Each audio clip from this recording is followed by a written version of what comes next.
नमस्ते प्रणाम। आज पावर स्टार पवन सिंह का गोरखपुर में एक इवेंट रखा गया है शाम 7 बजे। ये इवेंट इसलिए रखा गया है कि हर हर गंगे फिल्म का ट्रेलर कुछ दिन पहले रिलीज किया गया था और ये ट्रेलर 2 यूट्यूब चैनल पर रिलीज किया गया था, लेकिन जितना पवन सिंह अनुमान लगाए थे उतना इस ट्रेलर पर व्यू नहीं आ पाया है, क्योंकि दोनों चैनलों का अगर मिलाकर बात करूं मैं तो केवल 2 मिलियन ही व्यू आया है। सब क्या देखना पड़ रहा है। और हर हर गंगे इतना बेहतरीन फिल्म बताया जा रहा है, लेकिन ट्रेलर पर अच्छा खासा रिस्पॉन्स नहीं मिला लोगों को।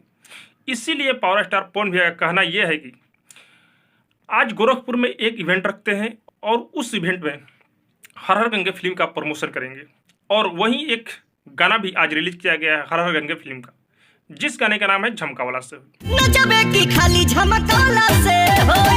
तो आज गोरखपुर में शाम 7 बजे जलवा होने वाला है पवन सिंह का, और हर हर गंगे फिल्म और झमकावाला से हुई गाने का भी और ट्रेलर का भी प्रमोशन किया जाएगा। वहां पर बहुत लोग आज आने वाले हैं।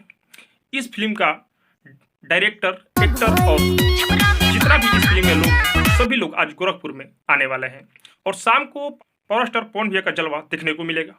आप लोग अब तक मेरे चैनल से नहीं जुड़े हैं तो एक बार इस चैनल को सब्सक्राइब कीजिए, लाइक कीजिए, शेयर कीजिए, क्योंकि मैं भोजपुरी का अपडेट आप लोगों तक पहुंचाता रहता हूं।